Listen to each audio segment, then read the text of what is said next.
I've been seeing something absolutely ludicrous going around Twitter lately in the NBA with the way that Nikola Jokic is playing and how the Nuggets are on a win streak and how the Nuggets are now like the 3 or 4 seed in the Western Conference after starting out pretty tough. We were all talking about, oh, is that championship window closed? How big of the loss is KCP and Bruce Brown in back-to-back seasons? Blah, blah, blah. Since Jokic has been playing like an absolute dominant MVP during this time, people are starting to get recency bias and are starting to try to argue if prime Nikola Jokic is better than prime LeBron James. And I'm here right now to tell you that if you are someone that believes that there is even a conversation around prime Nikola Jokic and prime LeBron James, you're absolutely delusional, and you and I do not agree on a lot of NBA things if I had to imagine, because that right there is absolute fucking blasphemy. You want me to believe that Nikola Jokic is in his prime is better than LeBron James in his prime? I'm not one of those guys that believes that stats are everything, right? I'm not. But in this video, I plan on bringing up the basketball reference pages of 3 people. LeBron James, in my opinion, the greatest player of all time. Steph Curry, in my opinion, not only the greatest point guard of all time, but a top 5 player of all time. And Nikola Jokic, who is undeniably the greatest offensive center of all time, and is a top 5 center of all time. I'm going to be showing you all 3 of those basketball reference pages in this video, but before I even get into the numbers, I want to talk about the pure common sense as to why this is idiotic. I'm not going to go on career accolades because Jokic is still in his prime. So we can't just go off career accolades the way we can with Steph Curry, who's 35, and LeBron James, who's about to be 40 on New Year's Eve. We can't do that, right? So we're going to go with the accolades from their prime years, and I'm going to consider the prime from like 27 years old to 32 years old. Now, for you, who know LeBron James, part of the reason I picked these 3 players isn't just because they're all some of the greatest players of all time and the greatest players of our generation, but it's because if you're old enough to watch this video, you're old enough to have seen all 3 of them play during their primes. So, or at least like, you know what I'm saying, like you have some capacity, some type of memory of these guys all playing in their prime. You remember Steph Curry in 2016 with Golden State. You remember, or at least have some slight memories of LeBron James in 2012, 2013. You know what Nikola Jokic has looked like for the last 3-4 years, all right? So that's part of the reason I picked all of these guys. There were some other people I thought about. I was like, man, let me just show Kobe. Let me just show Kareem. Let me just blah, blah, blah. And show why he's not even on the same conversation as these guys.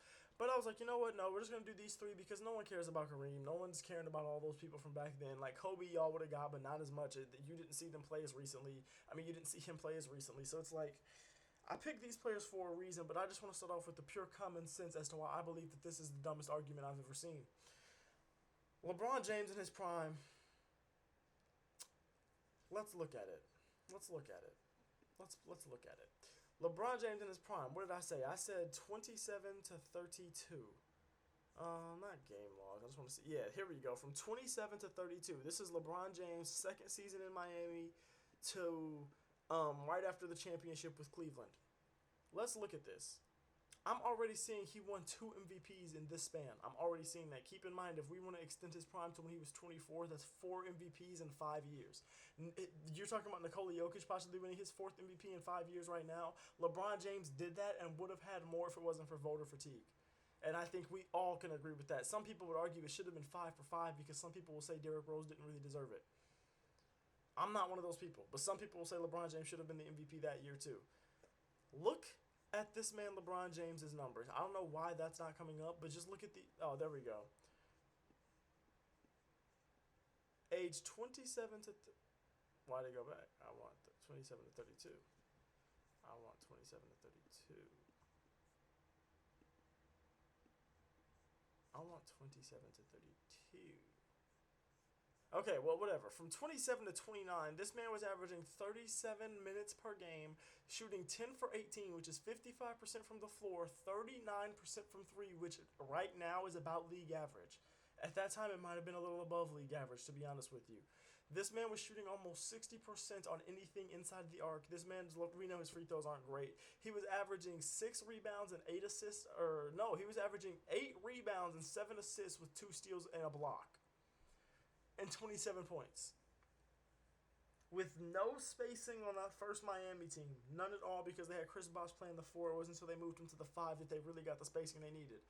No spacing in that first year. Him having a terrible finals. He comes back and in 2012 and 2013 puts together two of the most dominant seasons ever in NBA history, and he did them back to back. He went out there, and I think this was 2012, where he came in second. Let me just look. Let me look. DPOY. No, it was 2013, 24. No, it wasn't. I'm looking at MVP. Yeah, this was 2012, 2013.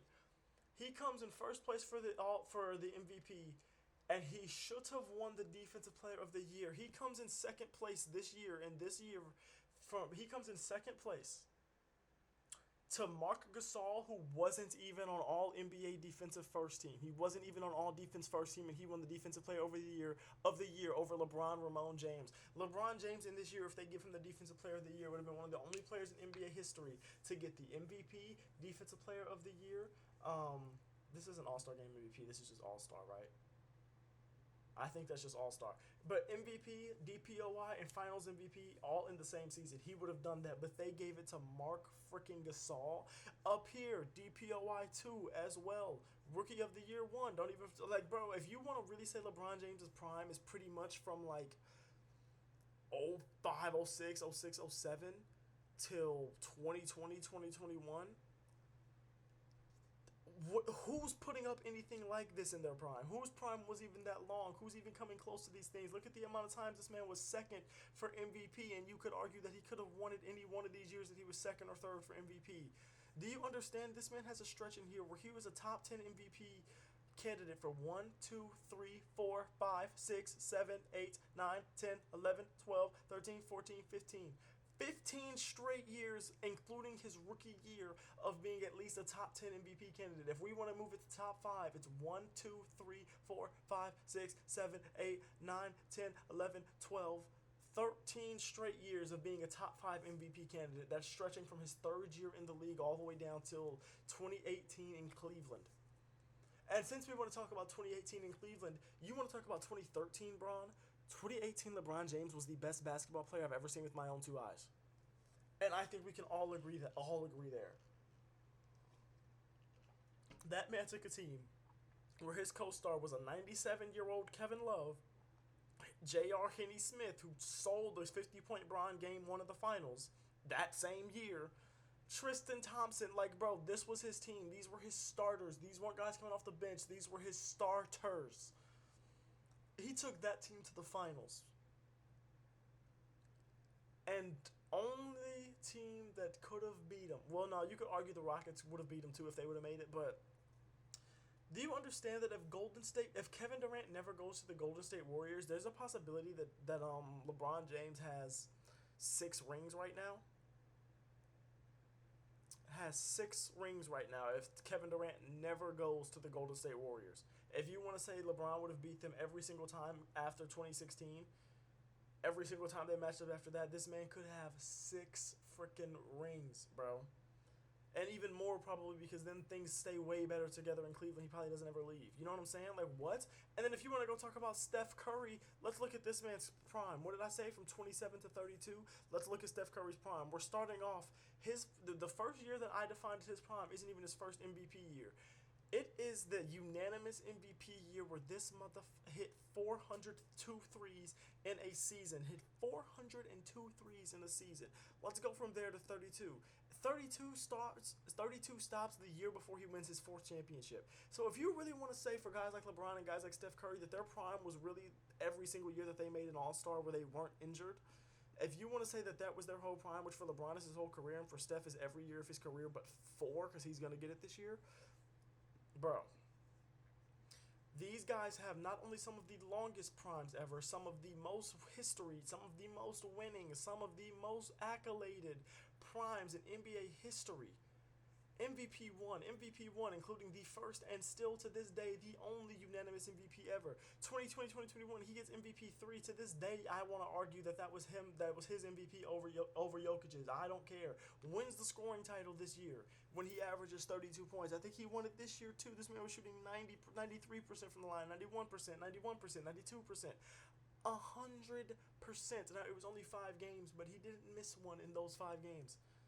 Look at this man's numbers, bro. Are you understanding that Steph Curry's a little 6 foot 3 point guard, light skinned dude that shoots over 10 threes a game for the majority of his career and still has never in his career shot except for, okay, he has in his one time, well, this doesn't count. He was hurt 5 games.